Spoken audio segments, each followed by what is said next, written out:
Hello, I'm Sydney Rankin, and welcome back to Showtime with Sydney.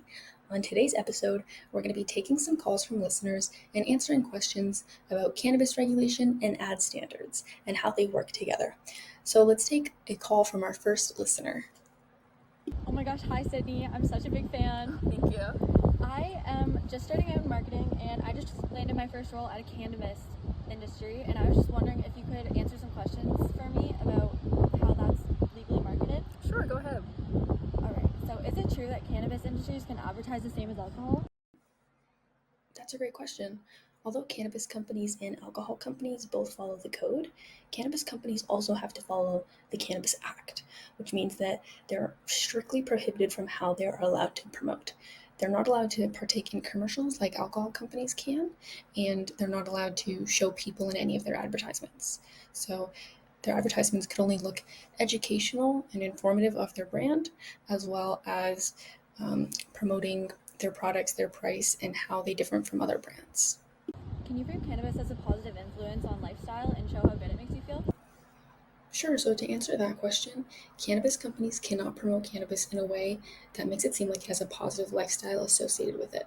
This can look like making cannabis seem like it has emotional benefits, whether that be ability to talk to somebody that you would like to talk to or have an stronger emotional intelligence, as well as making cannabis seem like it can have some social benefits. And doing these things would actually violate Section 12 of the code, which is advertising to children. And this is because children are very naive and they will typically believe anything claims that you tell them about cannabis. So telling them that it will improve their lives, they would be more likely to try it. Okay, interesting. Do cannabis industries follow the same marketing rules as the other companies then?